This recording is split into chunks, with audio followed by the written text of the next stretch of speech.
বিজয়গাথার সাপ্তাহিক আয়োজনে সকলকে স্বাগতম। আপনারা জানেন বৈশ্বিক রাজনীতি, বাংলাদেশের রাজনৈতিক পরিস্থিতি নিয়ে আমরা প্রতি সপ্তাহে আপনাদের সামনে আসি। আমরা চেষ্টা করি দেশে কি ঘটছে এবং এর সাথে বিদেশি কি ধরনের অবস্থান আছে সেগুলো আপনাদের সামনে তুলে ধরতে। আমাদের সাথে আজকে আলোচনায় আছেন স্টুডিওতে আমাদের প্রিয় ভাই এমদাদ ভাই। উনি একজন নিরাপত্তা বিশেষজ্ঞ এবং তিনি মেজর অবসরপ্রাপ্ত এমদাদ। এবং আমাদের সাথে আছেন আমাদের প্রিয় নজরুল কবির। তিনি সাংবাদিক এবং সাংবাদিকতা জগতে তিনি বহু বছর ধরে বিচরণ করছেন। আপনাদের দুজনকে স্টুডিওতে স্বাগতম। জি, ধন্যবাদ। আমরা যেটা দেখছিলাম আর কি, যে আমরা প্রথম থেকে বলে আসছি গত বছর যে জুলাই জুলুম ঘটেছে তখন থেকে আমরা বলে আসছি যে দেশের অভ্যন্তরীণ বিভিন্ন শক্তি যেমন এই ষড়যন্ত্রের অংশীদার ছিল, তেমনি ভাবে আন্তর্জাতিক ষড়যন্ত্রের জালেও বাংলাদেশ বন্দী, এবং সেটা দিনে দিনে আমাদের সামনে অনবরত পরিষ্কার হয়েছে। এবং বাংলাদেশের যে সংকট সেটা তো শুধু এখন আর আভ্যন্তরীণ সংকটের মধ্যে সীমাবদ্ধ নেই, সেটা আন্তর্জাতিক জটিল জালেও কিন্তু এটা পড়ে গেছে। এরকম যখন পরিস্থিতি, এই পরিস্থিতিতে বাংলাদেশের কি অবস্থা, বাংলাদেশের করণীয় কি, বাংলাদেশের মানুষ কি করবে এবং বাংলাদেশের ভবিষ্যৎ কি, এসব নিয়ে আলোকপাত করার জন্য আমরা সত্যিকার অর্থে আজকে একসাথে হয়েছি। আমি প্রথমে যেতে চাই এমদাদ ভাইয়ের কাছে। এমদাদ ভাই, যেমনটি আমরা বলছিলাম যে আন্তর্জাতিক বিভিন্ন ষড়যন্ত্র কিন্তু আমাদের এখানে আমরা দেখতে পাচ্ছি। এই যে আন্তর্জাতিক ষড়যন্ত্রের কথা আমরা বলছি, এর সাথে যে বৈশ্বিক পোলারাইজেশন বলছি, আমরা জিওপলিটিক্স বলছি, এগুলো যোগসূত্র আপনি গত জুলাই থেকে বা তারও আগে থেকে কিভাবে দেখতে পাচ্ছেন? আপনার বিশেষজ্ঞের দৃষ্টিতে যদি দর্শক শ্রোতাদের জন্য একটু সহজ করে তুলে ধরতেন। ধন্যবাদ। আসলে আপনি যেই প্রস্তাবনাটা রেখেছেন এটার ব্যাপ্তি এবং এটার আলোচনার জন্য বিশাল একটা ক্যানভাসের প্রয়োজন। তো তারপরও আমরা আমাদের যে প্রেক্ষাপটের কথা বলছেন সেখানেও যদি আমরা দৃষ্টিপাত করি, আমরা বাংলাদেশ একটা রাষ্ট্র হিসেবে তার ভূ রাজনীতির প্রেক্ষাপটে, ভূ অর্থনীতির প্রেক্ষাপটে একেবারেই আমরা বলতে পারি না যে এটা বিশাল একটা বাংলাদেশের অবস্থান। বাট সাম্প্রতিকের যেগুলো বিশেষ করে আমাদের সন্নিহিত অঞ্চলগুলোতে যেগুলো হচ্ছে এবং বৈশ্বিক যেই রাজনীতি বা বৈশ্বিক ভূ রাজনীতির যে প্রেক্ষাপট, সেখানে বিভিন্ন ভরকেন্দ্রের সৃষ্টি হয়েছে। পৃথিবীতে অনেকগুলো ভরকেন্দ্র, যে সংঘাত, সংঘর্ষ, ভূ রাজনীতি, ভূ অর্থনীতি এবং তার উপরে স্ব প্রভাব বিস্তারের জন্য অনেকগুলো এই সংঘাত ভিত্তিক ভরকেন্দ্রের সৃষ্টি হয়েছে। তার মধ্যে আমাদের অঞ্চলে অন্যতম। আমাদের অঞ্চলে যে ভরকেন্দ্র, সেটার কারণ হচ্ছে আপনি একদিকে আপনার ইন্দো প্যাসিফিক যে কৌশল, সেখানে বাংলাদেশকে টানার জন্য ভারত, মার্কিন যুক্তরাষ্ট্র এবং অস্ট্রেলিয়া সাথে যুক্তরাজ্য তৎপর ছিল, প্রচন্ড তৎপর, এবং বিশেষ করে মার্কিন যুক্তরাষ্ট্র এবং ভারতের পক্ষ থেকে অনেক চাপ ছিল তখন বিগত সরকারের সময়। সেই সময় সরকার যেভাবে হোক সেই চাপকে পাশ কাটিয়ে বাংলাদেশের একটা স্বতন্ত্র কৌশল ঘোষণা করেছিল, মানে ইন্দো প্যাসিফিকের ক্ষেত্রে।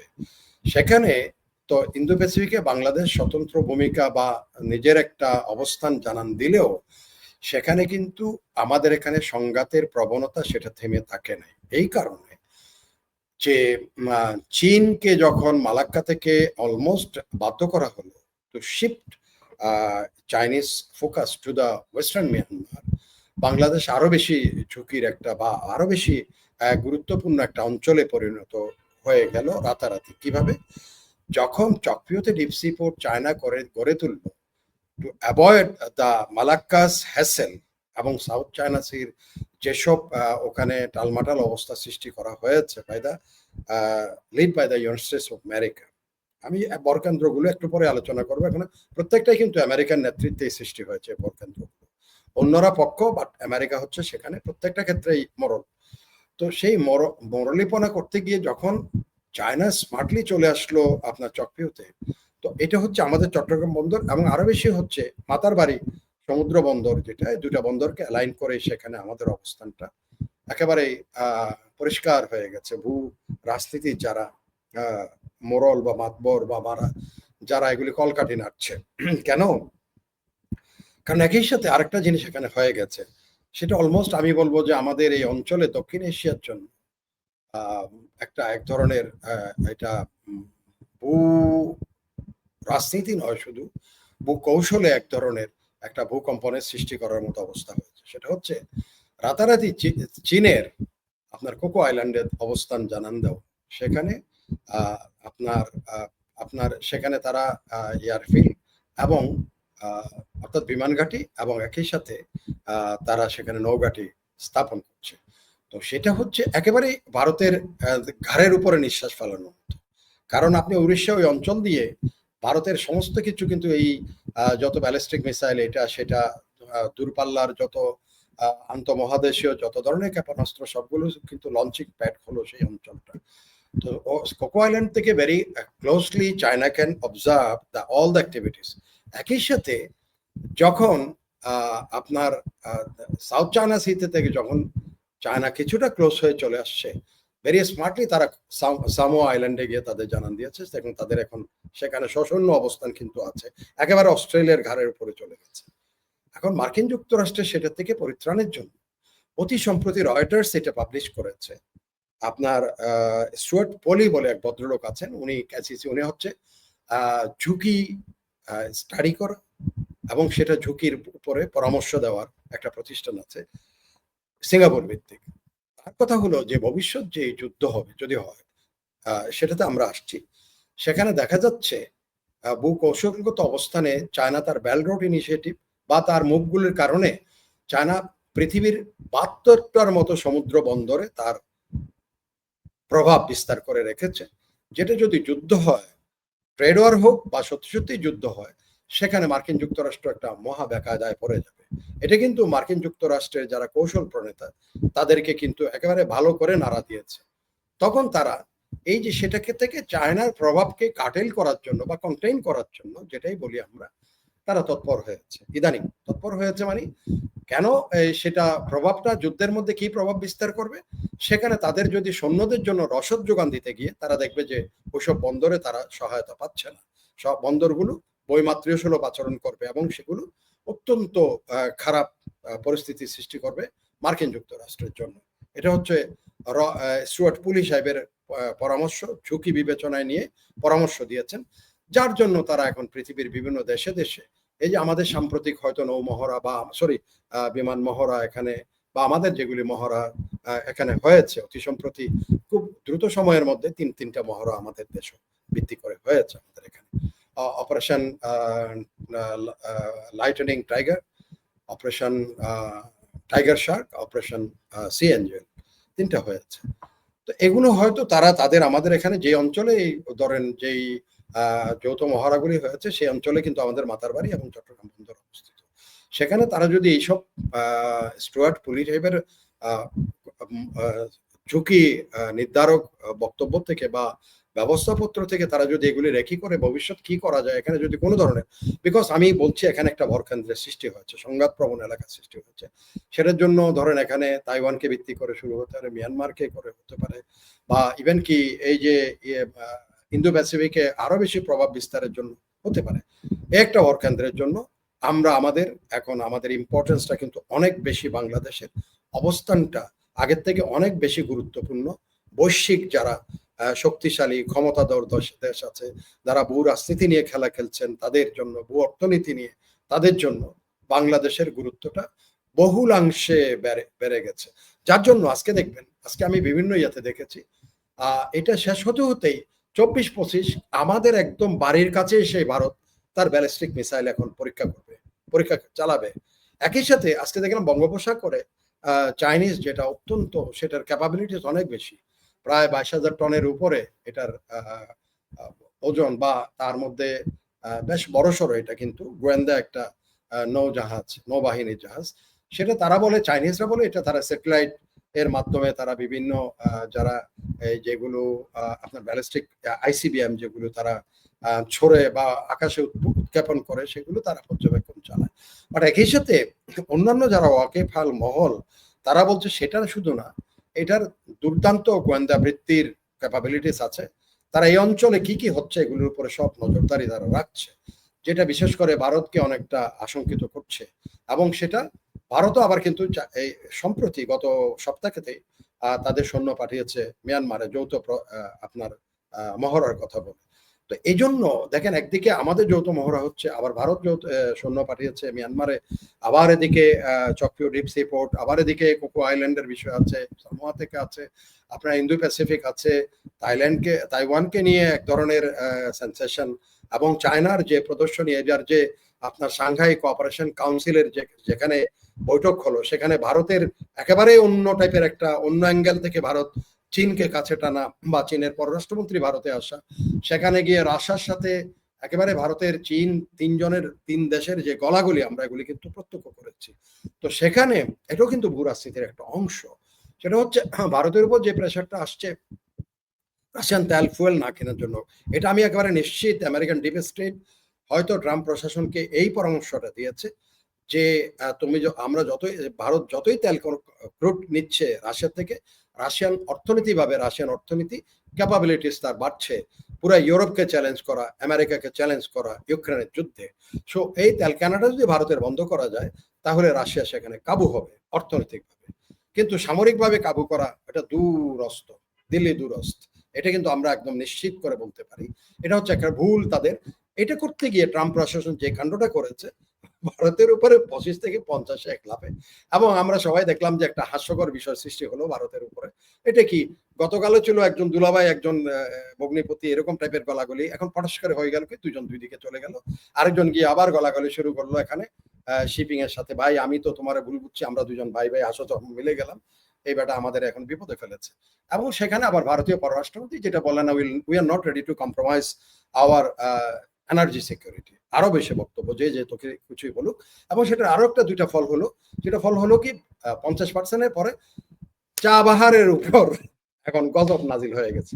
চা বাহার হচ্ছে ইরানকে ভিত্তি করে যে বন্দর, ভারত ওখানে এটার প্রভূত উন্নতি সাধন করেছে, প্রায় $কয়েকশো মিলিয়ন ক্ষতি না, বিনিয়োগ করেছে। সেই বিনিয়োগ থেকে তার লক্ষ্য হচ্ছে সেন্ট্রাল এশিয়াতে যাবে, সেখান থেকে ইরানকে ভিত্তি করে সেন্ট্রাল এশিয়াতে উজবেকিস্তান, তাজিকিস্তান, রুশিয়া, তুর্কিস্তান, তারপর আজারবাইজান, এখানে তেলময়। ওখান থেকে ভারত তার ভবিষ্যৎ লক্ষ্যমাত্রা নির্ধারণ করেছিল, যেটা which China is not ready to allow.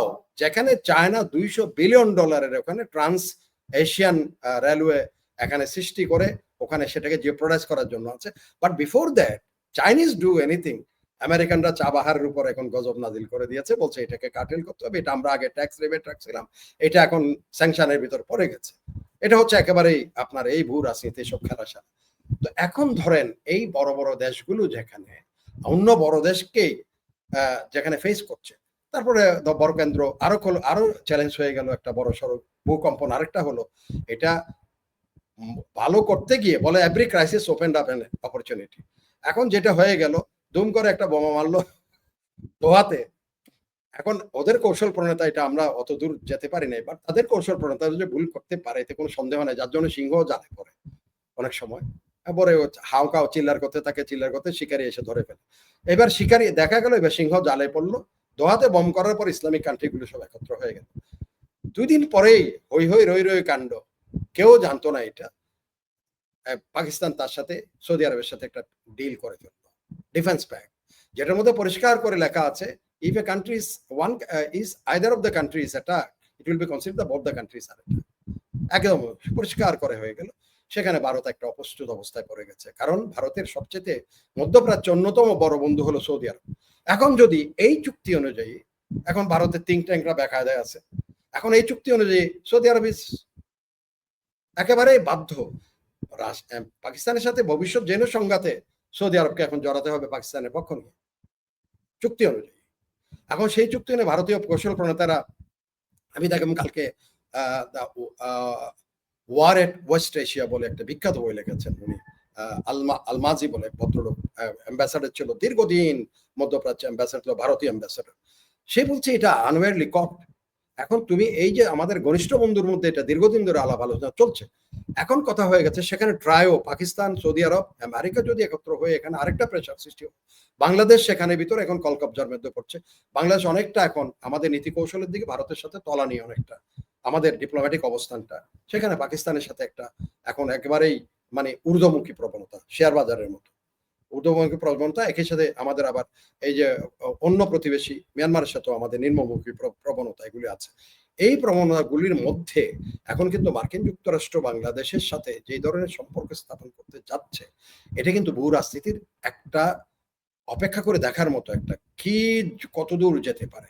কিন্তু এই ভূ রাজনীতির আরো খেলা আছে, যেমন আমি একটা ইয়েতে বলছিলাম মনরো ডক্ট্রিন, সেখানে আমেরিকা হয়তো এখন মনরো ডক্ট্রিন তার নিজের সমুদ্রগুলিকে কাছে নেওয়া বা তার এখানে অন্যান্য ছোট দেশগুলোকে ভিত্তি করে তার কৌশলকে সামনে এগিয়ে নেওয়া, এগুলি করতে গিয়ে আমরা হয়তো নানা ধরনের নানা কিসিমের হয়তো হ্যাসেলের মধ্যে যাব। এটা ভালো মন্দ দেখার জন্য হয়তো আমাদের একটু অপেক্ষা করতে হবে। নজরুল ভাই আছেন, এখন বলেন, আমি পরে আর 2-3টা ভরকেন্দ্র নিয়ে পরে আলোচনা করবো। একটা ভরকেন্দ্র নিয়ে তো এতক্ষণ গেল আমার। ধন্যবাদ। ধন্যবাদ ইমদাদ ভাই। আমরা খুব দুইজনে খুব মনোযোগ দিয়ে সত্যিকার অর্থে আপনার কথা শুনছিলাম। এই জিনিসগুলো খুব ইন্টারেস্টিং। জিনিস যেটা হয় আ চোখের সামনে জিনিস থাকলেও কিন্তু মানুষ আপনি সহজে সাপ্লিমেন্টারি কোয়েশ্চেন থাকলেও আমি বলতে পারেন। আমি নজরুল ভাইয়ের জন্য অবশ্যই ফ্লোর বলব, অবশ্যই বলব। আমাদের অবশ্যই সাপ্লিমেন্টারি কোয়েশ্চেন থাকবে। নজরুল, আপনি তো ইতিমধ্যে ইমদাদ ভাইয়ের কথা থেকে বুঝে ফেলেছেন যে বৈশ্বিক রাজনীতির পোলারাইজেশন এবং বাংলাদেশের সেখানে অবস্থান। এই যে আমরা বলছি যে একটা রেজিম চেঞ্জ হয়েছে বা একটা সরকার উৎখাত হয়েছে, তার মানে কি এটাই ধরে নেওয়া যায় যে নজরুল, আপনি একজন সিনিয়র সাংবাদিক এবং আপনি বাংলাদেশের রাজনীতিকে বহুদিন ধরে পর্যবেক্ষণ করছেন যে এই বৈশ্বিক রাজনীতির কারণে বাংলাদেশ এমন একটা পজিশনে পৌঁছেছে, বাংলাদেশের অবস্থান এমন জায়গায় পৌঁছেছে যে রিজিওনাল ইন্টিগ্রেশন আমরা যেটা বলি ভূ-রাজনীতির ক্ষেত্রে খুবই গুরুত্বপূর্ণ। বড় প্রতিবেশীর সাথে ছোট প্রতিবেশী রাষ্ট্রের যে সম্পর্ক, ইমদাদ ভাই বললেন যে আমাদের কূটনৈতিক জায়গাটা তলানিতে ঠেকেছে ভারতের সাথে এবং মিয়ানমারের সাথে। তো এই যখন পরিস্থিতি, আমরা শুধুমাত্র জুলাই ষড়যন্ত্রের কথা বলে বা খেয়াল করে না করে কি আমরা থেকে উত্তরণের কোনো পথ খোঁজার চেষ্টা করব কিনা? আপনার কি মনে হচ্ছে নজরুল? Very good question. আপনি আনমিউট করবেন প্লিজ। নজরুল, আপনি আনমিউট করুন। আনমিউট করেন। জি। অনেক ধন্যবাদ। ইমদাদ ভাইয়ের কথা মনোযোগ সহকারেই শুনছিলাম। আপনি যে প্রশ্নটা করলেন যে সেইটার হচ্ছে পরিত্রাণের উপায়। পরিত্রাণের উপায় এই মুহূর্তে আমার পক্ষে, আমি জানি যে ইমদাদ ভাইয়ের পক্ষে বলা একটু কঠিন। কারণ পরিত্রাণের উপায়টা কিভাবে? সেই জায়গাটায় পরে যাই। আমি শুধু এটা বলি, ইমদাদ ভাইয়ের আলোচনা শোনার ক্ষেত্রে আমার কিছু চিন্তার কথা মনে হলো এবং কিছু জায়গা যেটা আছে যে আরো কিছু যে পর্যবেক্ষণ আছে, সেইরকম একটা জায়গায় যদি বলি, আপনি বলছিলেন রিজম চেঞ্জের কথা। দেখেন, এই রিজম চেঞ্জটা হয়েছে কি কারণে? মানে আমরা মার্কিন যুক্তরাষ্ট্রের ট্রাম্পের যে দ্বিতীয়বার নির্বাচিত হওয়া এবং তার যে নির্বাচনী ইস্তেহার ছিল, সে একটাই বলেছে যে তার মাগা প্রজেক্ট, অর্থাৎ অর্থাৎ মেক আমেরিকা গ্রেটার এগেইন, এই কনসেপ্টকে ধরে সে ডিক্লারই করেছে যে এখন ওয়ার হবে, ট্রেড ওয়ার। এই এত কিছু করার মূল কারণ হচ্ছে যে আমেরিকার যে পুঁজিবাদী চরিত্র, সেই পুঁজিবাদী চরিত্রে তার পুঁজি সংকটে পড়েছে গভীরতর। এবং শুধু আমেরিকা না, ইউরোপ সহ ক্যাপিটালিস্ট সোসাইটি গুলোতে একটা গভীর সংকটে পড়েছে। বিকজ অফ এখন গ্লোবাল ইকোনমিতে ডমিনেট করছে এশিয়া, স্পেশালি এর মধ্যে চায়না এতখানি এগিয়ে গেছে এই গোটা এশিয়ার যে ইকোনমি, সেই ইকোনমিতে।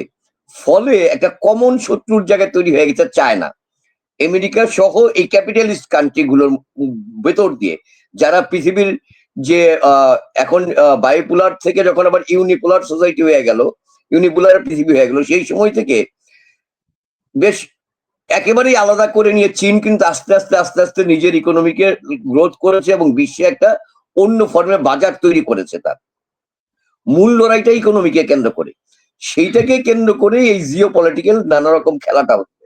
এখন বাংলাদেশ একটা ছোট্ট দেশ, বঙ্গোপসাগরের তীরে একটা বদ্বীপ, এটা কি কারণে এত ইম্পর্টেন্ট হয়ে গেল? এটা ইমদাদ ভাই কিছুটা ব্যাখ্যা করে বোঝানোর চেষ্টা করেছেন। আজকে যেহেতু এশিয়া গ্লোবাল ইকোনমির ক্ষেত্রে একটা ফ্যাক্টর, এবং এইখানে এই গ্লোবাল ইকোনমির মধ্যে চীন একটা ফ্যাক্টর, আপনার ইয়াতে ভারত একটা ফ্যাক্টর, জাপান একটা ফ্যাক্টর, কোরিয়া একটা ফ্যাক্টর। এরপরে ওয়েলফেয়ার স্টেট আরো যে ছোট ছোট কান্ট্রি গুলো আছে, এর মধ্য দিয়ে ধরেন যে এবং যেই ইকোনমি যদি নড়াচড়া করতে হয়, সেই ক্ষেত্রে এই যে ওসেন একটা বড় ফ্যাক্টর। ফলে ইকোনমিক্যাল গ্রোথ, মানে বাণিজ্য চালানোর জন্য, ফলে ওসেন যখন ফ্যাক্টর হয়, সেই ওসেনের খবরদারিত্ব কার? এই অঞ্চলে আমেরিকারা দীর্ঘদিন ধরে চেষ্টা করছিল। এমনি ভাই আরো ডেপের থেকে যদি আলোচনা করেন, সেটা আরো ভালো বলতে পারবেন, যে এই যে আজকে আমরা গ্লোবালাইজেশনের কথা বলি, এই গ্লোবালাইজেশনের সূত্রপাত হয়েছিল সেকেন্ড ওয়ার্ল্ড ওয়ারেরও পূর্বে।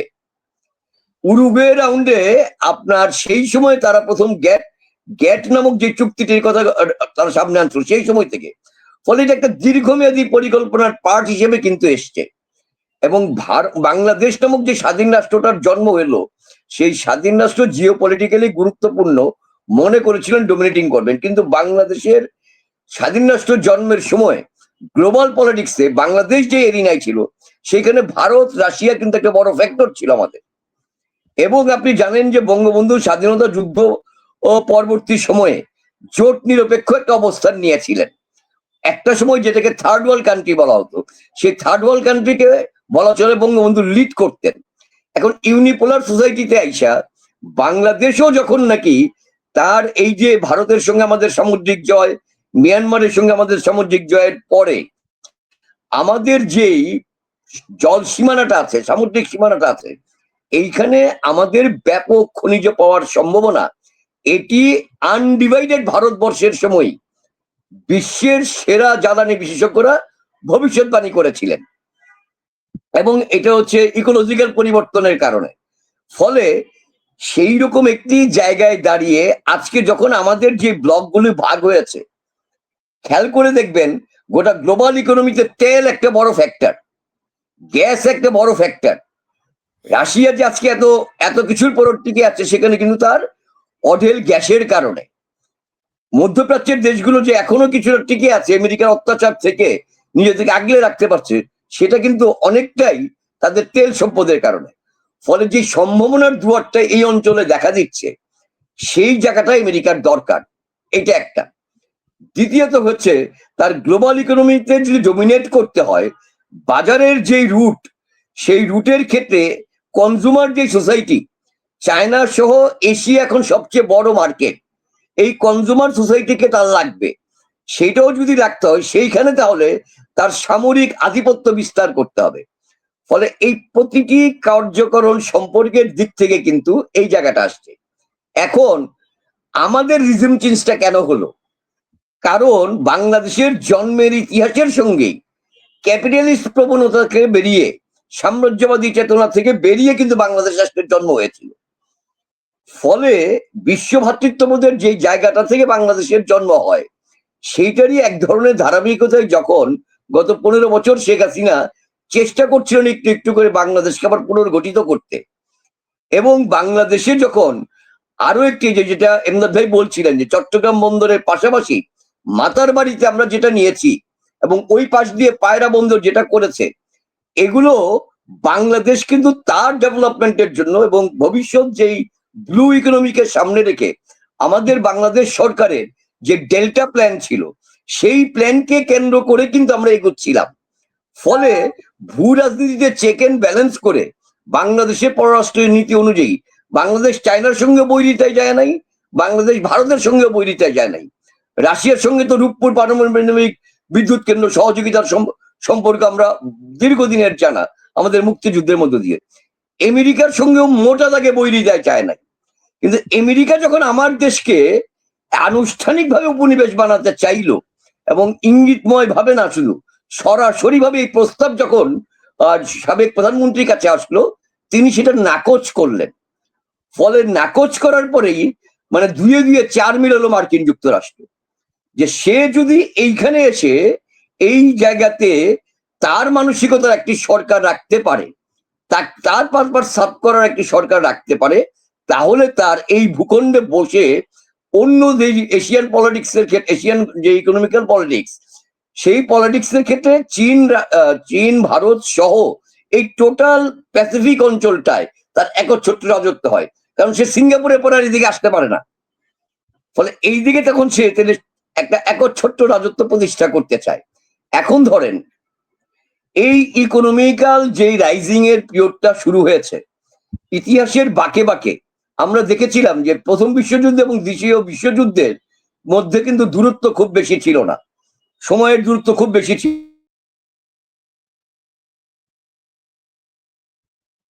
আটকে গেছেন নজরুল ভাই? নজরুলের কথা আমরা শুনতে পাচ্ছি না। নজরুল কোনো কারণে যান্ত্রিক ত্রুটি ঘটেছে এবং সেই কারণে কিন্তু আমরা আপনাকে শুনতে পাচ্ছি না। আপনি হয়তো পরবর্তীতে আবার যোগ দিবেন। এমদাদ ভাই, আপনি যেটা বলছিলেন যে আপনি ৩ টা ভোট কেন্দ্রের কথা অপেক্ষা করছে গ্লোবাল রাজনীতি। আচ্ছা, কিন্তু এই ফার্স্ট ফেজেই আমরা টিকে থাকছিলাম এতদিন পর্যন্ত। নজরুল, আপনার লাইনটি কিন্তু ঠিকমতো কাজ করছে না। আপনি আমার মনে হচ্ছে যে আপনি লগ আউট করে আবার লগ ইন করলে হয়তো সুবিধা পাবেন আরকি। আপনার লাইনটা বাফার করছে। এমদাদ ভাই, আমরা যেটা বলছিলাম যে আপনি বলছিলেন যে এখানে ৩ টি ভোটকেন্দ্র, আপনি ১ টি ভোটকেন্দ্রের কথা বলেছেন। এখানে এমদাদ ভাই হ্যাঁ, ৪ টার কথা বলেছেন। এখানে কিন্তু আমরা ছোট করে আপনার বিভিন্ন আলাপে শুনেছি এমদাদ ভাই। এখন পর্যন্ত আমি আপনার যতগুলো কথা শুনেছি, টক শো শুনেছি এবং আপনার সাথে এমনিতেও কথা হয়েছে। রোহিঙ্গা সংকটও কিন্তু এখানে একটা ভূমিকা রাখছে।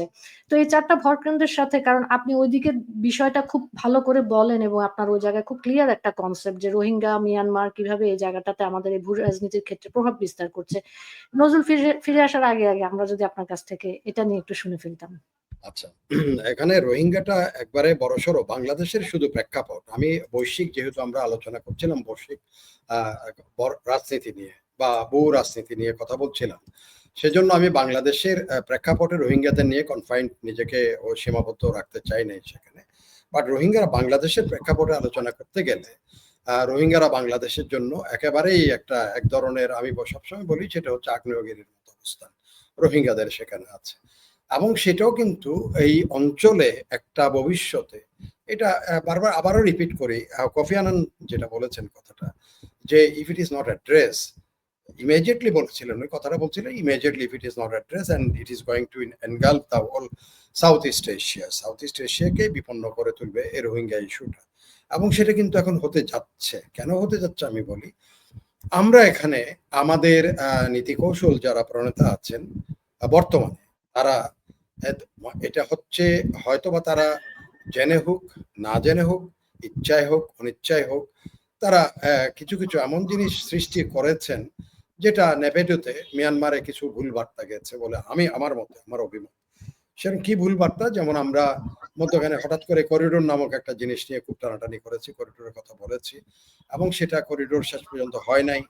ধরেন আমাদের ডিফেন্স রিলেটেড যারা আছেন, সামরিক বাহিনীর থেকেও সেটাকে খুব বেশি বলা হয় না যে এটা খুব বেশি বাংলাদেশের জন্য ভালো হবে বা এটা বাংলাদেশের ভূ রাজনীতির জন্য বা ভূ কৌশলের জন্য এটা কিন্তু অনেক ধরনের বিপর্যয় বা খারাপ দিক হতে পারে, এগুলি বলা হয়েছে। শেষ পর্যন্ত দ্যাট ইজ ড্র। এর ভিতরে গ্লোবাল আপনার একটা ইয়ে আছে, জাতিসংঘেরই একটা, আমি বলবো যে অনুষ্ঠান, তারা এটা বলা হচ্ছে হিউম্যান রাইটস রিলেটেড একটা সংস্থা। সেখানে তারা বলল, বাংলাদেশকে উপদেশ দিল আপনার আরাকান আর্মির সাথে টু এস্টাবলিশ কানেকশন। তারা কোন অথরিটি থেকে একটা সার্বভৌম দেশকে এরকম নন স্টেট অ্যাক্টরের সাথে লিঙ্ক আপ হওয়ার জন্য কিভাবে দিল? ইন্টারন্যাশনাল ক্রাইসিস গ্রুপ, আমার নাম মনে পড়েছে এখন, ইন্টারন্যাশনাল ক্রাইসিস গ্রুপ একটা বলেছে। আরেকটা তারা বলেছে যে অচিরেই তাদের প্রেডিকশন হচ্ছে রোহিঙ্গা এবং আরাকান আর্মির মধ্যে একটা সংঘাত সৃষ্টি হতে যাচ্ছে। To me both the thing are not wisely or deeply carried out, appreciated এবং অ্যাডভাইস। তো দুটাই কিন্তু বাংলাদেশের জন্য একটাও কিন্তু ভালো দিক না। রোহিঙ্গাদের তাহলে ক্রাইসিস, যদি রোহিঙ্গাদের সাথে তাদের সাথে ক্ল্যাশ হয়, তো হু ইজ ট্রেন রোহিঙ্গা? আমাদের তো এখানে কোনো ট্রেনিং ক্যাম্প নাই।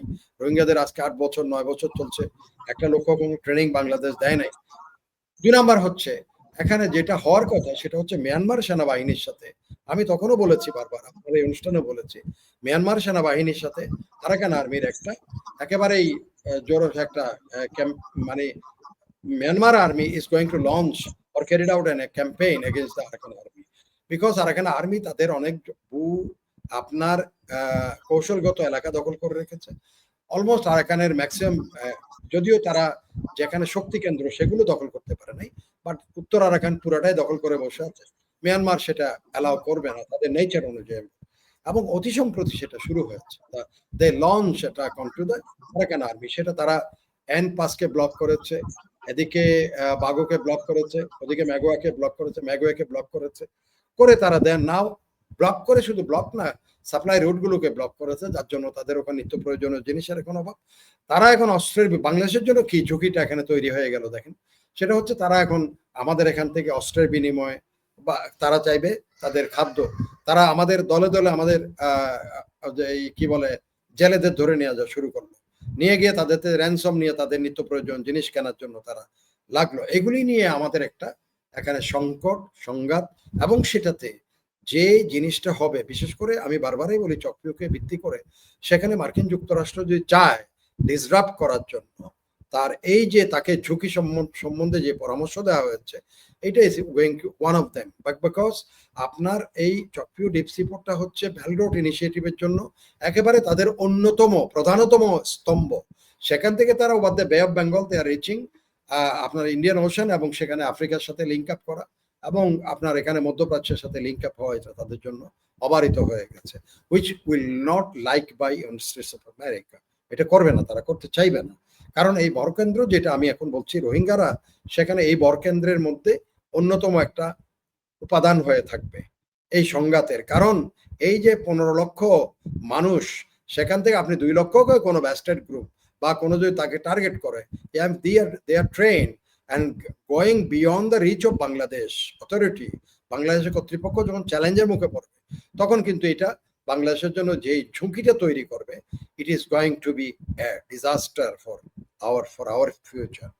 আর আপনি মধ্যখানে একটা কথা বলছিলেন, যেটা নজরুল ভাই অন্য জিওপলিটিক্সের দিকে চলে আসাতে, উত্তরণের পথ। উত্তরণ মানে আমি বিশ্বাস করেন, আমি আমার দেশের মানুষ, আমার এই দেশ আমার। আমি সবসময় বলি পৃথিবীর যত দেশে আমি অলমোস্ট পৃথিবী ঘুরেছি, কিন্তু সবসময় মনে হয় যে আমার দেশটা তো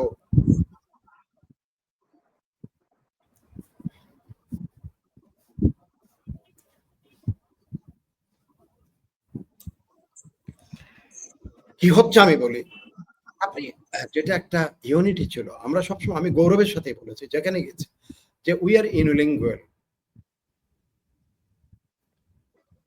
একটা জাতিসত্তা ছিন্ন ভিন্ন হয়ে গেছে। এখন কথা হচ্ছে সেটার থেকে একটা জাতি যদি তার ওয়াননেস না থাকে, আপনি সেই জাতি তার কোনো সংকট থেকে কখনো পরিত্রাণ পাবে না। সংকট বৃদ্ধি প্রাপ্ত হবে তার অর্থনীতিতে, তার রাজনীতিতে, তার ভূ কৌশলে, তার ভূ অবস্থান জানান দিতে। আপনি যদি পৃথিবীর মানুষ যদি জানে যে আমরা উই আর নট ওয়ান, আমরা একটা জাতিসত্তা না, আমরা বিভক্ত একটা সত্তা, আমরা হানাহানি মারামারি কিলাকিলি কোথাকুতির মধ্যে যদি থাকি, সেখানে আপনি আমাদের পরিত্রাণের পথ আমাদের খুঁজে পাওয়া কঠিন হবে। আমাদের বাঙালি জাতিসত্তার প্রতি, বাঙালি যারা মননশীল মানুষ আছে, বাঙালির যারা সুশীল মানুষ আছে, তারা বাংলাদেশ ৭১ ঐক্যবদ্ধ হয়ে একটা জাতিসত্তা কায়েম করার জন্য, প্রতিষ্ঠিত করার জন্য। আমাদের কিন্তু জাতিসত্তা ছিল না, আমাদের সামরিক বাহিনী ছিল না, আমাদের দেশ বলে এই উপমহাদেশে অনেকগুলি জাতিসত্তা আছে। আমি খুব প্রাউডলি বলি, পাঞ্জাবিদের ইতিহাস কিন্তু আমাদের অতীত ইতিহাস অনেক বেশি তাদের কালারফুল আছে। They fought like anything. মারাঠারা যুদ্ধ করেছে, রাজপুতরা যুদ্ধ করেছে, শিখরা যুদ্ধ করেছে, জীবন দিয়েছে যুদ্ধের মাঠে। আপনি নাগারা কখনো স্বাধীন সত্তা নিয়ে সবসময় বসবাস করছে, ত্রিপুরীরা কখনো পরাধীন হয় নাই, মণিপুরীরা পরাধীন হয় নাই, এখন একটা স্টেটে চলে গেছে, রাজ্য চলে গেছে। একইভাবে আপনি দেখেন ওই যে ওদিকে ইয়ের কথা বলি, পাঞ্জাবিদের কথা তো বললামই, কিন্তু এই এতগুলো জাতিসত্তার এথনিক আইডেন্টিটির মধ্যে কারো কিন্তু একটা স্বাধীন জাতিসত্তা নেই এই উপমহাদেশে। বাঙালির কিন্তু সেই জাতি আছে, সেই দেশ আছে। সেই দেশকে আমরা ফেলায় আমরা যদি মনে করি যে আমাদের এই অপূর্ব অবদান আমাদের পূর্বপুরুষরা আমাদের জন্য রেখে গেছে, সেটাকে আমি তাচ্ছিল্যের সাথে, সেটাকে আমি যাচ্ছাতেই করব। আমি আমার ৭১-এর মুক্তিযুদ্ধকে অস্বীকার করে বসে থাকবো, আমার ভাষা আন্দোলনকে অস্বীকার করে বসে থাকবো, আমার শিক্ষা আন্দোলনকে অস্বীকারে বসে থাকবো, আমার ৬৯-এর গণ আন্দোলনকে আমি অস্বীকার করে যাব। তাহলে কি করে চলবে একটা জাতি? তার পথ চলা কোথায়? তার কি ইতিহাস নিয়ে বলা হচ্ছে? একটা ইংরেজিতে একটা পূর্বাভাস, আমার এত প্রিয় এটা, যে জাতি তার ইতিহাসকে ধারণ করেন, যে জাতি তার ইতিহাসকে তুচ্ছ তাচ্ছিল্য করে, সে জাতির যেমন অতীত নাই, লজ্জাজনক অতীত, তেমনি সে জাতির কোনো ভবিষ্যৎ রচিত হবে না, সে জাতির কোনো ভবিষ্যৎ রচিত হবে না।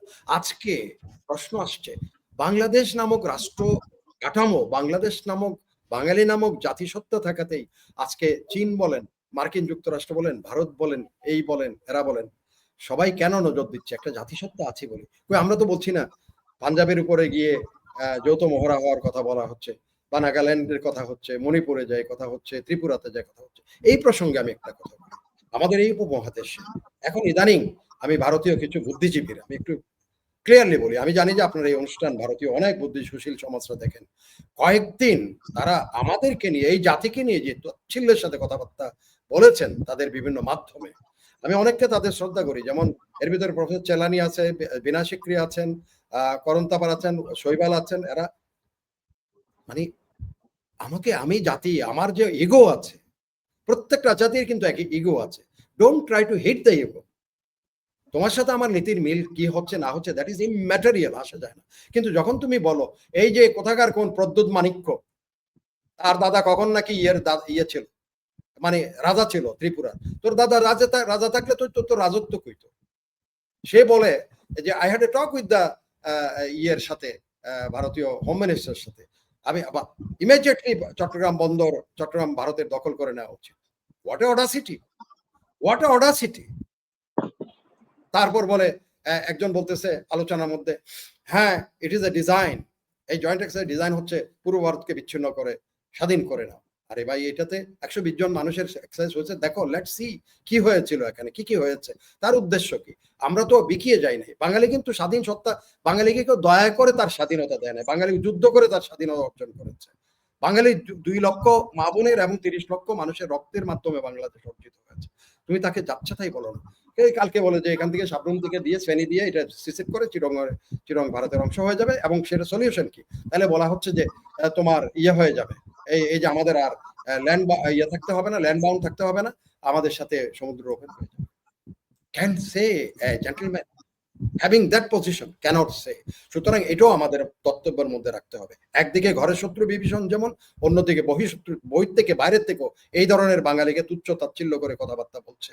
এগুলির থেকে আমাদের যারা এইসব প্রোগ্রাম শুনছেন, যারা বাঙালি, আমাদের যে জাতিসত্তা, আমাদের যে প্যাট্রিয়টিজম, আমাদের যে মুক্তির, আমরা মুক্তি আমাদের কেউ পৃথিবীর অনেকগুলি দেশ, যেমন ভারত পাকিস্তান আলোচনার মাধ্যমে স্বাধীন হয়েছে, বাংলাদেশ আলোচনার মাধ্যমে স্বাধীন হয় নাই, কিন্তু মনে রাখতে হবে এটা।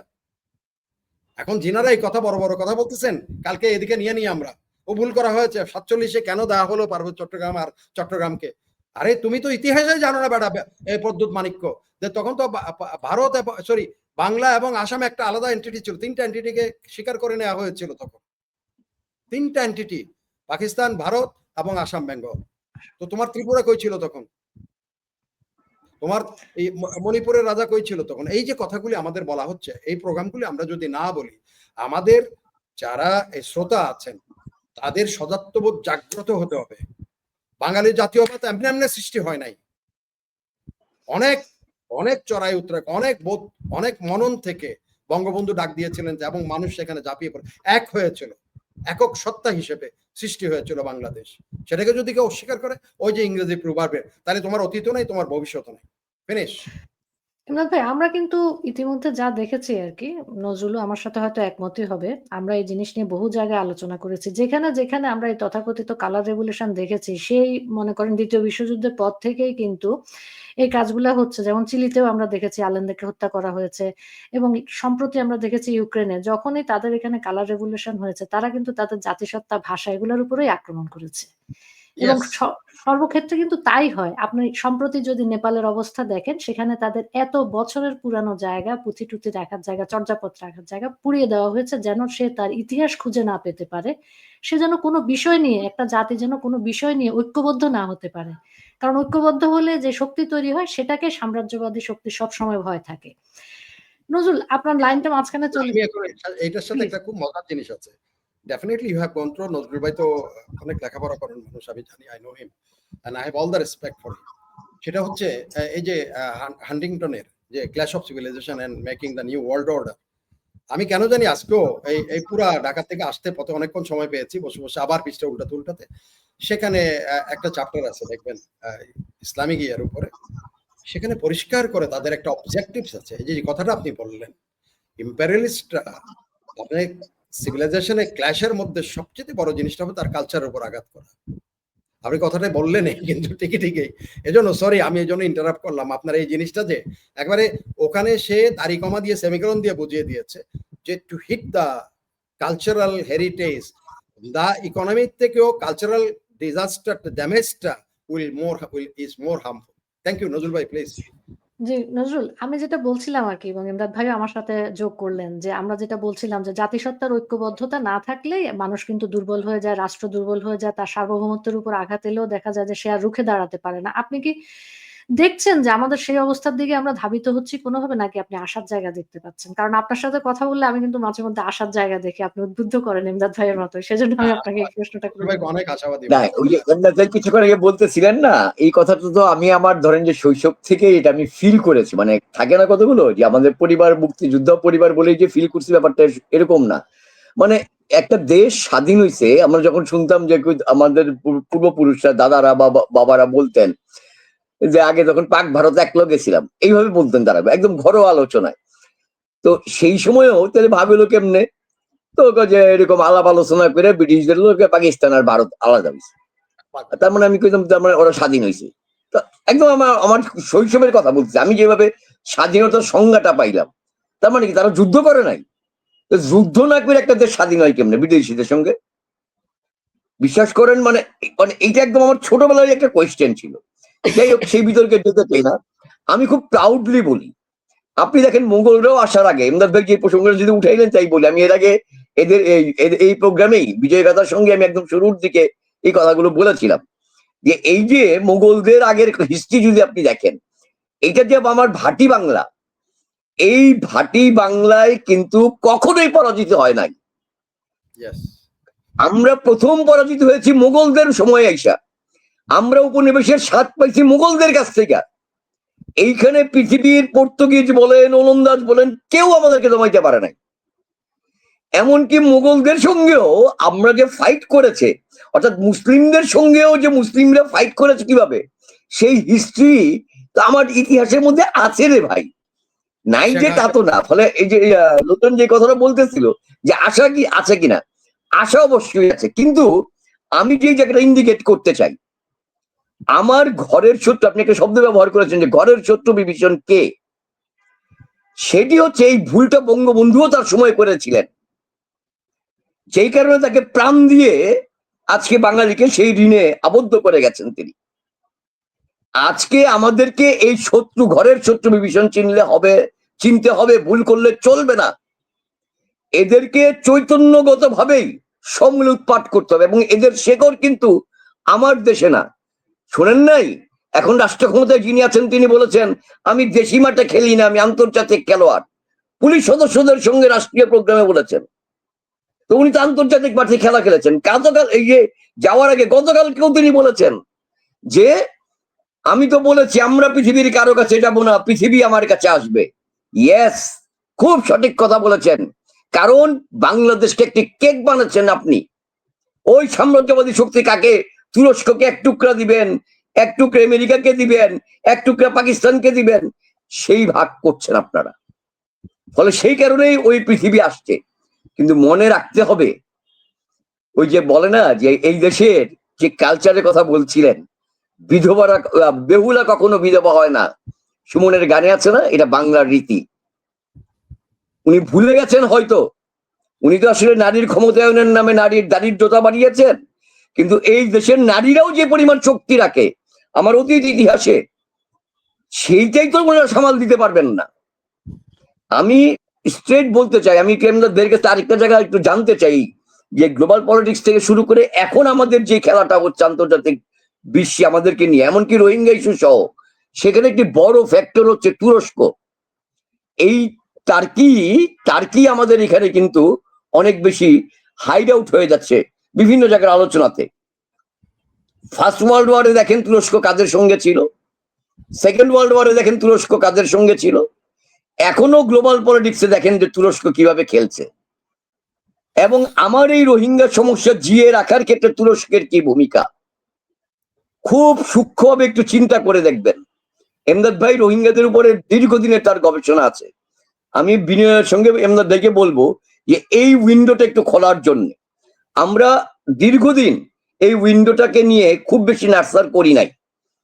তুরস্ক একটা ফ্যাক্টর হয়ে যাচ্ছে এবং যে ডে বাই ডে তার রিলেশন যে জায়গায় যাচ্ছে, আমার কালচারকে আঘাত করে যেই কালচারটা ডেভেলপ করার চেষ্টা করা হচ্ছে, ফার্স্ট ওয়ার্ল্ড ওয়ারও হয়েছিল, সেকেন্ড ওয়ার্ল্ড ওয়ারও হয়েছিল, ইসলাম মুসলিম জাতীয়তাবাদের কথা বলে যে সাম্রাজ্যবাদী শক্তির সঙ্গে একটা হাত করা।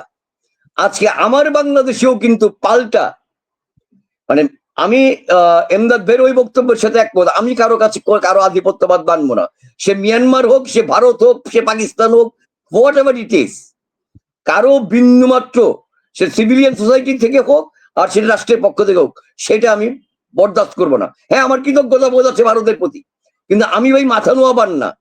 ফেলানিকে যেভাবে হত্যা করেছে সেই কথা আমি বলবো, আমার সীমান্তে হত্যাকাণ্ড হয়েছে আমি এটা বলবো, কিন্তু আবার নিশ্চয়ই আমার এখানে উলফাকে আমি প্রশ্রয় দিব, আমার এখানে রাষ্ট্রীয় মদতে আমি ভারতের সভরেন্টি নষ্ট করার জন্য এখানে বাহিনীকে তাল দিব, সেটাও আমি হইতে দেব না। বাংলাদেশ এই নীতিতে, বিশ্ব ভ্রাতৃত্বের নীতিতে বাংলাদেশ বিশ্বাসী। ফলে সেই রকম একটি জায়গায় দাঁড়িয়ে বলি, আমি ভাই খুব সহজভাবেই দেখি রোহিঙ্গা সমস্যাটা it's a plan game, it's a plan game. এবং এইটা আজকে এই 10 বছরে শেখ হাসিনার আমলের গেম না, জিয়াউর রহমানের আমলেও না, এটা আরো বহু আগের গেম। ডে বাই ডে এই জায়গাটায় এনেছে। আমি দায়িত্বহীন কণ্ঠে বলতে পারি, জিও পলিটিক্সের আপনি এই যে ভৌগোলিক রাজনীতি চেঞ্জ না হওয়া পর্যন্ত রোহিঙ্গা সমস্যার সমাধান হবে না। একদম ক্লিয়ার কাট আমার অবস্থান। যেটা ইয়া বলছেন যে এখন যারা গেছেন আলোচনা করার জন্য, যেটা একটা ফান গেম হবে আর রাষ্ট্রের কিছু টাকার ব্যয় হচ্ছে, যে আজকে যে বিশাল আকারে আপনি সেমিনার সিম্পোজিয়াম করবে, সেখানে রাষ্ট্রের টাকা দিয়ে, আমার আপনার টাকা দিয়ে, আমার আপনার ট্যাক্সের টাকা দিয়া ইনুজ সাহেব উদ্যোগ নিয়েছে, বাংলাদেশ সরকার উদ্যোগ নিয়েছে যে রোহিঙ্গাদের সমস্যার সমাধান করবে। না রে ভাই, এত সহজ না তো।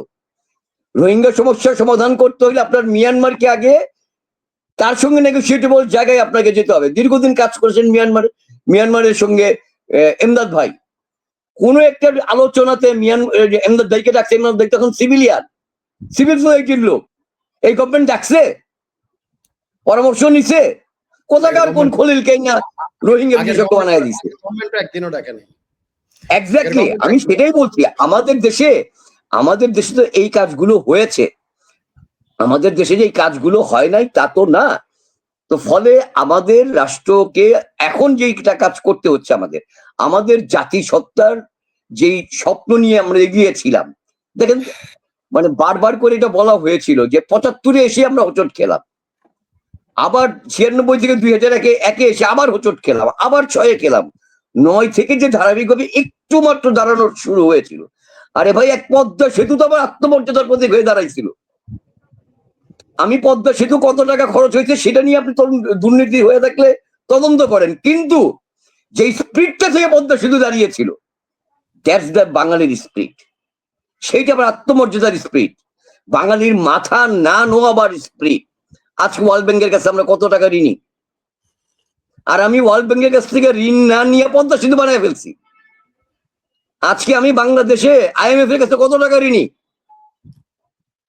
ফলে বাংলাদেশকে একটি ঋণগ্রস্ত, ওই কিসিঞ্জারের তলাবিহীন ঝুড়ি, তাই সে যে বলছিল সেই তলাবিহীন ঝুড়ি বাড়ানোর জন্য যে শক্তিটি আজকে ক্ষমতায় বসানো হয়েছে।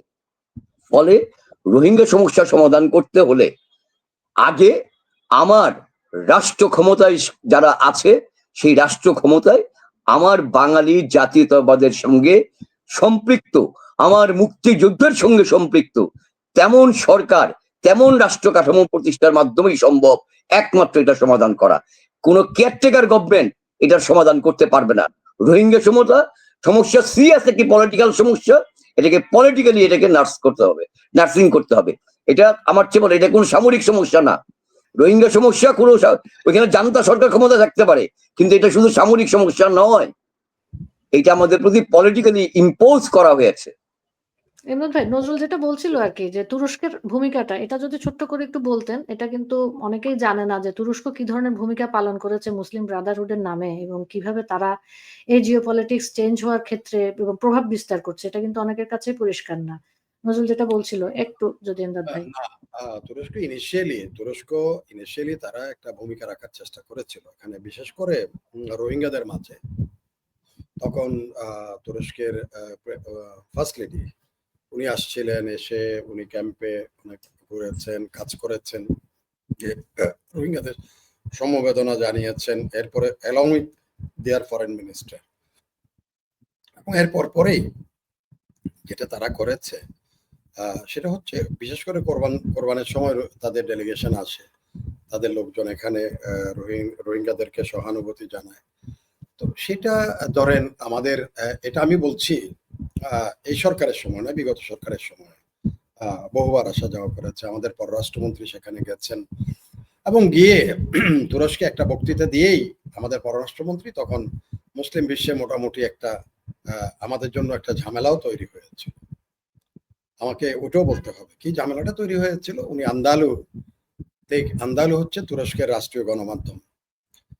তো আঙ্কারাতে বাংলাদেশ দূতাবাস উদ্বোধন করতে গিয়ে সেখানে একই সাথে উনি তুরস্কের প্রেসিডেন্টকে এখানে বাংলাদেশের বঙ্গবন্ধুর জন্ম শতবার্ষিকীতে অতিথি হিসেবে দাওয়াত করেছিলেন, এবং সেটা অ্যাকসেপ্ট করেছিলেন। সেখানে আন্দালু একটা ওনার ইন্টারভিউ নিয়েছিলেন। ইন্টারভিউতে ওনাকে বলেছিলেন যে ইসরায়েলের ব্যাপারে আরব বিশ্ব এখন অ্যাডামস যে এগ্রিমেন্ট তারা যেটা চালু করেছিল সে অনুযায়ী অনেকগুলো দেশ, ওমান, আরব, বাহরাইন, ইউএই, ইভেন কি ইজিপ্ট, এরা তো স্বীকৃতি দিয়েছে। তো এখন যদি সৌদি আরব বাকি আছে, তো না, এরা স্বীকৃতি দিয়েছে, আপনারা কি করবেন? তখন উনি সেখানে আন্দালুকে বলেছেন যে আমরা দুই রাষ্ট্রে বিশ্বাস করি, টু নেশন, যেটা এখন হচ্ছে টু স্টেট থিওরি, যেটা এখন জোরসোরে চালু। টু স্টেট হলে আমরা will recognise both the countries. তখন আবার বলা হলো যে সৌদি আরব যদি স্বীকৃতি দিয়ে দেয় তখন কি করবেন? সৌদি আরবও যদি এটাতে আসে, তখন উনি বলছিলেন যে সৌদি আরব যদি করে থাকে তাহলে আমরা কিন্তু আমাদের একটা অন্য হবে, যারা প্রগ্রেসিভ মুসলিম কান্ট্রিগুলো আছে তাদের নিয়ে আমরা নতুন করে এরকম চিন্তা ভাবনা করবো, সেই করবো। মালয়েশিয়া আছে, তখন তুরস্ক আছে, এদের কথাবার্তা বলা হলো। এই কথা বলেই দেশে আসার সাথেই সৌদি আরবে একটা ঘোষণা দিল যে সমস্ত এই 25 লক্ষ বাঙালিকে যারা ওখানে সৌদি আরবে কাজ করে সবগুলোকে ফেরত। You understand?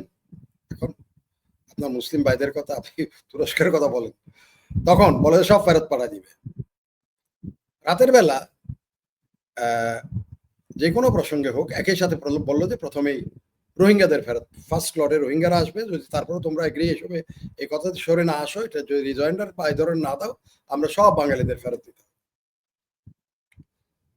I got the opportunity, মানে যে কোনো কারণে হোক, বলে যে এখন রোহিঙ্গাদের নাকি সব, ওই যে নজরুল ভাই যেটা বললেন রোহিঙ্গা, আমার তো রোহিঙ্গা বিষয় হলে আমারা বলে যে রাতের এটা রোহিঙ্গাদের বলে ফেরত পাঠায়, কি করা? আমাদের রোহিঙ্গাদের যদি ফেরত পাঠায়, আপনি এখনই একটা কড়া বিবৃতি দেন, এই রোহিঙ্গাদের ফেরত পাঠাবে মিয়ানমারে, they are not the citizen of Bangladesh. আপনাকে কেন ফেরত পাঠাবে? আমাদের কেন ফেরত পাঠাবে রোহিঙ্গাদেরকে? রোহিঙ্গারা দে ফ্রম মিয়ানমার, আপনি এখানে কেন? তো রোহিঙ্গারে ফেরত নিতে বলেন, রোহিঙ্গাকে মিয়ানমার চলে যাক।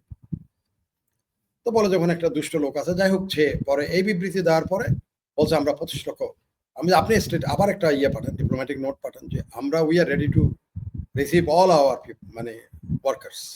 দেখেন কি করে, কি হইচই পড়ে যাবে, চুপ হয়ে গেছে। এখন সেখানে তুরস্কের বিষয়টা সেন্সিটিভ ছিল, সৌদি আরব ইনঅ্যাক্টিভ ছিল। এখন তুরস্ক গেলে সৌদি আরব যাবে না, সৌদি আরব গেলে ইরান আসবে না। এটা হচ্ছে this are also geopolitical issues, তাদের আভ্যন্তরীণ। যেমন এখন সৌদি আরবের সাথে প্যাক্ট হয়ে গেছে পাকিস্তানের, এখন ইরান চিন্তা করতেছে ইন্ডিয়ার সাথে কি করা যায়, তাহলে টু কাউন্টার এটা। কিন্তু আবার বলা হচ্ছে, যেমন এখন ইসলামিক ন্যাটোর কথা বলা হচ্ছে, ন্যাটো হলে তো এটা নর্থ আটলান্টিক হয়ে যাবে, বাট ওই কায়দার একটা জোটবদ্ধ হওয়া, এটাকে বলা হচ্ছে, জোরে সোরে এটা চলতেছে। তো এখন এগুলি হচ্ছে দিস অল, আর আমরা এই প্রেক্ষাপটগুলিতে আমাদের অবস্থান এত বেশি দুর্বল কারণ আমরা এই যে বললাম স্বাধীন একটা পথ চলতে গিয়ে আমাদের মামা থাকতে হয়। বলে তুই বেটা এত কার ক্ষমতায় দেখাচ্ছ? মামার ক্ষমতা দেখাচ্ছ? তো আমাদের তো মামা নাই, বরং মামি আছে লাঠি নিয়ে দৌড়ানোর জন্য। কারণ মুসিবত হচ্ছে সেই জায়গায়, এই জায়গাটাকে পাকাপোক্ত আমি যতগুলি কথা বলি সমালোচনা করতে হবে। আমার পররাষ্ট্রনীতি is one of the vital issue to একটা দেশকে, আমি এখন এক্ষুনি বলিনি, বলতাম এটা মার্শাল প্ল্যান। মার্শাল কি করেছিল দ্বিতীয় বিশ্বযুদ্ধের পরে? সব শত্রুকে, জার্মানি, এই যে ফ্রান্স, সবগুলি বলে যে তারা মার্শালেই প্রস্তাব দিল যে আমরা ওদের হসপিটাল করে দিব, ওদের স্কুল ইনস্টিটিউশন করে দিব, ওদের রাস্তাঘাট করে দিব, we must extend our help. Marshall plan করে মার্শাল তাদের পুরা ইউরোপের তাদের মার্শাল এই প্ল্যানের জন্য নোবেল প্রাইজ পেল। আমি সবসময় খুব প্রাউডলি বলি I had a Marshall plan for Rohingyas. আমি আপনার এই প্রোগ্রামের মাধ্যমে I want to disclose it. কি মার্শাল প্ল্যান? আমি বলেছি, পাত্তাও পাই না, 2 পয়সার পাত্তা পাই না। মার্শাল প্ল্যান মানে হচ্ছে আপনার এটা রিজলভ করার জন্য আপনার একটাকে মোটিভেট করতে হবে, একটাকে ইনসেন্টিভ দিতে হবে। চায়নার কোনো একটা ইনসেন্টিভ থাকতে হবে। আমরা চায়না করি, চায়না চাইলেই পারে। আরে ভাই, চাইলেই পারে, কোনো তুমি ভিক্ষা করতে তোমার মা রে বাপরে কান্নাকাটি না করা পর্যন্ত ভিক্ষা হতো দেয় না। ইনসেন্টিভ কি? What is his incentive and what is the motivation for Myanmar? এই পলিসিটাই তো আমাদের ফরেন মিনিস্ট্রি ফ্রেম করতে পারে নাই। এমন মাথার মধ্যে এত প্ল্যান প্রোগ্রাম, আরে বাপরে বাপ। খানিক এদিকে ইন্ডিয়াতে, খানিক চায়না, আগে জায়গায় নানার বাড়ি আগে যাই, তারপর আবার মামার বাড়ি যাবো, মামা নানাও গেছে মামাও গেছে। এই ছিল ফরেন পলিসি।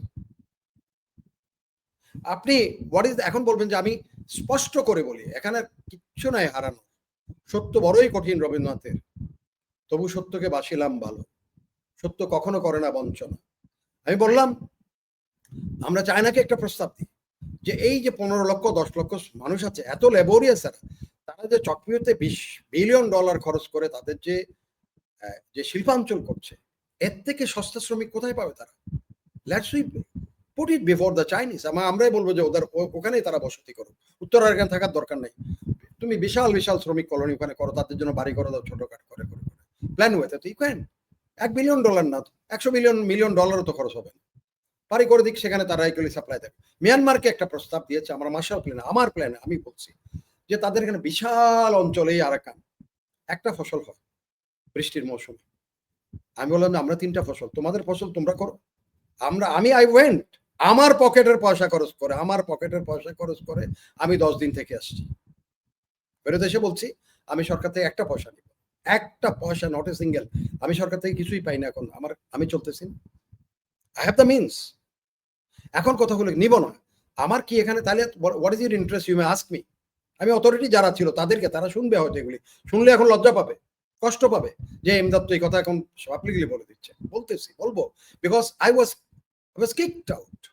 আমি বললাম যে মিয়ানমারকে আমরা বলবো, তাদের বললাম যে আমরা 3টা ফসল করবো, একটা তোমাদের ফসল তোমরা করো বৃষ্টিতে, যেটা এমনি হয় তোমার আল্লাহ দেওয়া, আর 2টা ফসল আমরা করবো ইরিগেশনে, তোমাদের কোনো অসুবিধা নেই, এখানে ক্রিস ক্রস নদী, তার মধ্যে 3টা ভাগ হবে ফসলের। একটা হবে যে আমরা ইনপুটস যে দিবে তার, একটা হবে যে লেবার দিবে তার, আর একটা হচ্ছে তার জমি। তো আমরা লেবারও দিব, আমরা ইনপুটসও দিব। তুমি মিলিয়ন শত মিলিয়ন ডলারের চাল পৃথিবী রপ্তানি করতে পারবে। আমরাও আমাদের অনেক মানুষ, আমরা চালের সাপ্লাইটা আমাদের এনশিওর থাকবে। তোমাদের ফিশ কালচার তোমরা করো না, ক্রিসক্রস নদীতে ভর্তি, কোনো মাছ চাষ নাই। আমাদের এখানে শ্রিম কালচার হবে, আমাদের মানুষরা এসে করে দিবে, তবে দীর্ঘমেয়াদী একটা চুক্তি থাকতে হবে যেন সেইখানে চাষ করে পরশু দিন তুমি যেন বাইর করে না। they were so happy। এক স্টেজে তাদের কৃষিমন্ত্রী তাদের পৃথিবীর সবচেয়ে বড় বাঁশজাত তাদের, আমি বলতেই বলে যে আমাদের একটা ক্লজ আছে, সেই ক্লজ অনুযায়ী আমরা প্রাইমারি প্রোডাক্ট কিন্তু এক্সপোর্ট করতে পারি না। তাহলে কাজ করা যায়, সেকেন্ডারি প্রোডাক্ট করবা তোমরা ওখানে ইলেকট্রিসিটি, তোমাদের পাওয়ার জেনারেট যেভাবে করে ওটাকে মন্ড করে তোমাদের দেশে নিয়ে যাও। আমাদের এখানে অভাব, আরে পেপার সারা পৃথিবী তুমি রপ্তানি করতে পারো, তাই সে মাছটা বেচবে, এটা হলো তার ইনসেন্টিভ, সে বাঁশটা আমাকে বেচতে পারবে। ওই বাঁশ এমনি উঠে এমনি ঝরে যায়। এই যে মেয়ং দ্বীপে এই রিপোর্ট এখনো আমি বলি ফরেন মিনিস্ট্রি তো আছে, কমার্স মিনিস্ট্রি তো আছে, এডিবি রিপোর্ট, যে কোনো কত কায়দা, কত জুতা, কত ঘাম জড়াছি, কত জনের বাপ ডাকছি, ওই রিপোর্টটা জোগাড় করছি, পাঠাইছি।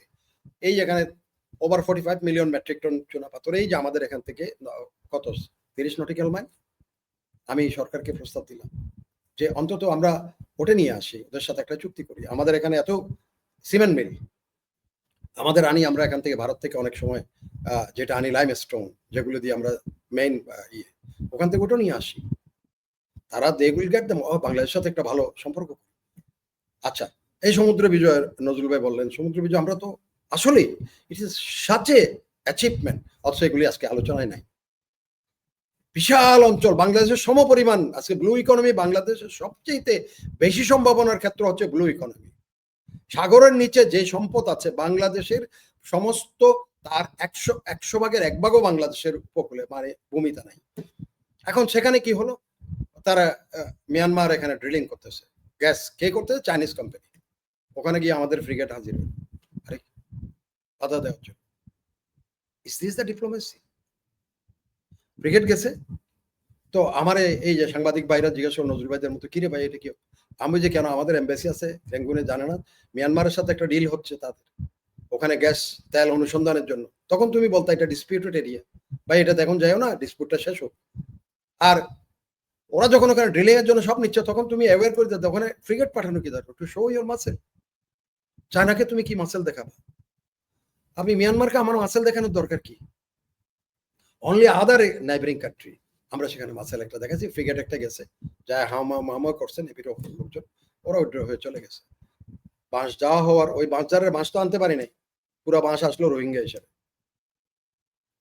সো আপনি diplomacy it's an art, not only art, it's a, আপনি এটা একটা ধর্ম। তো আপনাকে এটাকে সকাল সন্ধ্যা, যেমন আপনি আল্লাহর কাছে এটা নিয়ে আপনি যখন প্র্যাকটিস করেন, diplomacy it's a matter of practice.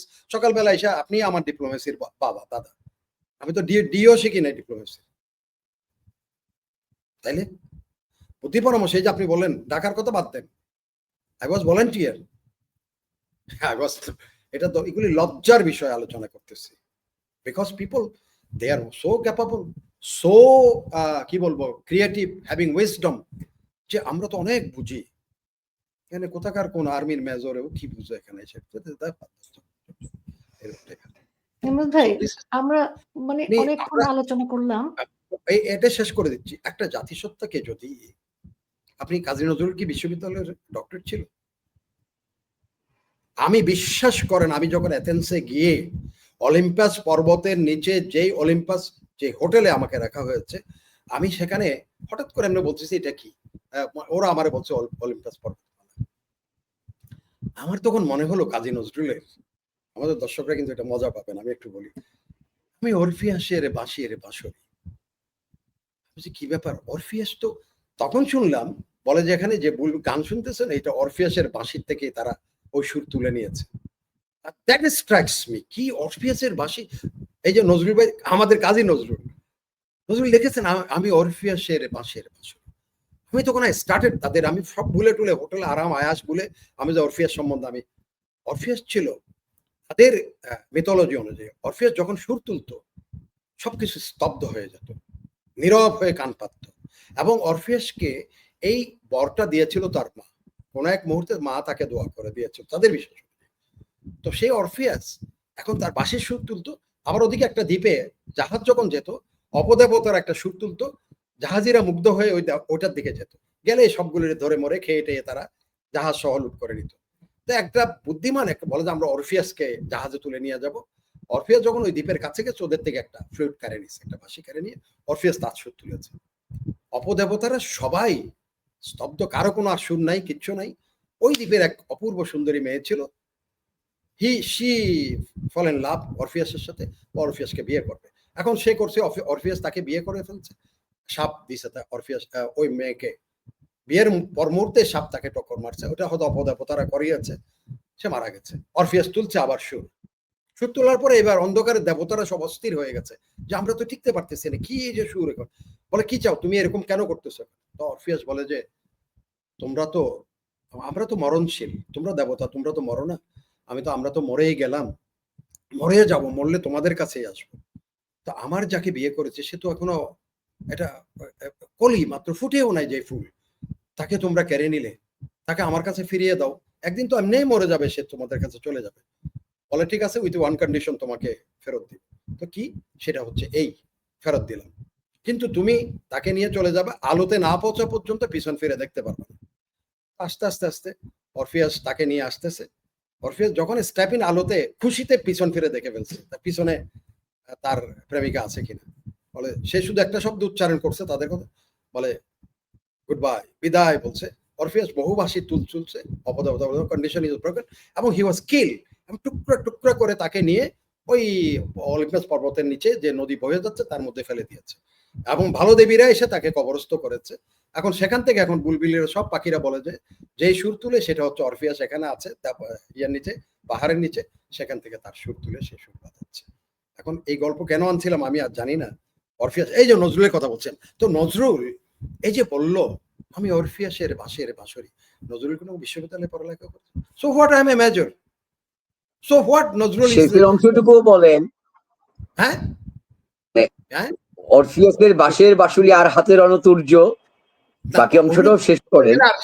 আমি বিদ্রোহী কবিতা পুরোই যাব না, তাহলে দারিদ্র বলতে গেলে তো আজকে আরো ম্যাডামের আরো 4টা-5টা প্রোগ্রাম করা লাগবে। হাতে তো রণতুর্য ছিল। আমি রণতুর্য, আমি বাঁকা বাঁশের বাঁশরি ওটা বলতে চাচ্ছি না, এগুলি দরকার নাই। আমার আপনার হাতে তো রণতুর্য ছিল। আমার রণতুর্য ছিল না, আমি তো ওই এক জায়গায় সবচেয়ে বেকায়দায়, ওখানে বলতেই তো আমি আনত মস্তক। আমার কথা হচ্ছে এই যে অবিচার অনাচার, আমি কথা হচ্ছে আমার যে ডক্টরেট 4 লাখ টাকা, আরে আজকাল ডক্টর তো ব্রিটেনে গেলেন, দেন টাকা দেন আপনাকে ডক্টরেট দিয়ে দিবে, কিচ্ছু লাগবে না, আমি কোনোখানে বিশ্ববিদ্যালয় লাগবে না, রেডিমেড থিসিস আছে, কোন কোর্সের উপর করবা, ধরো এটা দাও, ধরো সাবমিট করো। এখন এমদাদ ভাই আমার একটা জিনিস বলেন, এখন এই যে প্রবলেম গুলো তো কম বেশি আপনি অনেক বছর যাবত বলে আসছেন, এখন বলা বলির জায়গায় নাই তো, এখন তো আমার সভরেন্টি টিকবে কিনা সেই জায়গায় চলে গেছি। এখন আমি আপনি জাতি হিসেবে, অন্য জাতি হলে আমি বলতাম সভরেন্টি টিকবে, অন্য জাতিসত্তা হলে বিলিয়ে যাওয়ার একটা না। আমি তো অনেকগুলি জাতিসত্তার এই উপমহাদেশের বললাম, বাঙালি জাতি না নিশ্চয়ই আমি আমার মানচিত্র চেঞ্জ করে টিকতে চাই না।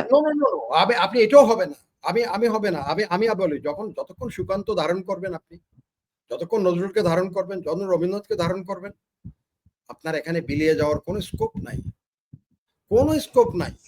ওই ব্রিটিশ তারাইতেও তো 200 বছর লাগছে, তাই না? ওরাও তো ইস্ট ইন্ডিয়া কোম্পানি হয়ে আসছিল, এখন কেউ শেভরন হয়ে আসবে, এখন কেউ মাতার বাড়িতে এলএনজি গ্যাস নিয়ে আসবে, কিন্তু তারপরে তো আমার রাষ্ট্রটার মাঝখানে বসে যাবে। সুকান্তর মতো তখনও কেউ এরকম সেই অদ্যত্ত নিয়ে বলে নাই যে জলে পড়ে মরে ছারকার তবু মাথা নোয়াবার কেউ নাই এখানে। যারা থাকবে তারা they coward, they are not the belongs to this nation, এই জাতিসত্তার না। আপনি এই জাতি কখনো মাথা নোয়ায় নাই, আপনি কিসের কেন বলবো আমি না, মাথা নোয়ানোর কি আছে এখানে? আপনি কিচ্ছু নাই এখানে। এই যে আজকে 124 জোর পাইলাম আপনার এই কথায়, মনে আর একটু জোর পাইলাম। মিয়ানমার একটা 124টা জাতিসত্তা, এই কাচিন আছে, বামার আছে, মন আছে, এই আরাকান আছে, কই স্বাধীন সত্তা একটা আছে, একটা স্বাধীন দেশ আছে? বলেন একটা। এমদাদ ভাই এবং নজরুল, আমরা 1 ঘন্টার উপরে এই আলোচনা করেছি, আমাদের কোনো না কোনো ভাবে এটা শেষ করতে হবে। এডিট করে নিয়ে একদম আপনার মতো করে। তো নজরুল, আপনার কাছে শেষ প্রশ্ন, 1 লাইনে বলবেন ফেব্রুয়ারির নির্বাচন হবে কি হবে না? মানে ফেব্রুয়ারিতে ডক্টর ইউনূসের অধীনে কোনো নির্বাচন হবে না। এটাই আমরা দর্শক শ্রোতাদেরকে বলতে চাই যে ইমদাদ ভাই যেটা বললেন যে আমাদের একটা ঐক্যবদ্ধ জাতিসত্তা এবং আমাদের যে ভৌগোলিক অবস্থান সবকিছু মিলিয়ে আমরা যদি সামগ্রিকভাবে নিজেদেরকে একসাথে করতে পারি, তাহলে যেই অপশক্তি আমাদের সামনে এই মুহূর্তে মাথা উঁচিয়ে দাঁড়িয়ে আছে তারা কেউই থাকবে না এবং আমরা এগুলাকে বিলীন করে ফেলবো। আমরা এটা সবসময় বিশ্বাস করি যে বাংলাদেশের মানুষ, বাঙালি জাতিসত্তার মানুষ, তারা কখনো মাথা নোয়ায়নি এবং আগামীতেও নোয়াবে না। তারা সার্বভৌমত্বের প্রশ্নে কিন্তু সবসময় এক হয়ে গিয়েছে, এটা ইতিহাস বলে, এবং আগামীতেও তাই ঘটবে বলে আমরা বিশ্বাস করি, এবং এই কারণে আমরা আপনাদের সামনে সবসময় হাজির হই যেন আপনারা একটু সাহস, একটু ভরসা, একটু বল পেতে পারেন আমাদের কথার মাধ্যমে। আমরা আগামী সপ্তাহে হয়তো আরো কোনো বিষয় নিয়ে আপনাদের সাথে হাজির হব। সে পর্যন্ত বিদায়। সবাই সুস্থ থাকুন, নিরাপদে থাকুন। ইমদাদ ভাই এবং নজরুল, আপনাদের দুজনকে অসংখ্য ধন্যবাদ এবং কৃতজ্ঞতা। ধন্যবাদ। আপনার দর্শক শ্রোতা যারা আছেন সবাইকে অনেক শুভেচ্ছা। সবাই ভালো থাকবেন, দেশের কথা চিন্তা করবেন। এটা আমাদের দেশ, আমরা এই দেশ থাকলেই আমরা আছি, এই জাতিসত্তা থাকবে। পৃথিবীর যেখানে যাই মাথা উঁচু করে বলতে পারবেন আমি বাংলাদেশি, এটা আমার দেশ আছে বলে বলতে পারি, অনেকেই বলতে পারে না সেটা। Thank you very much. Thank you.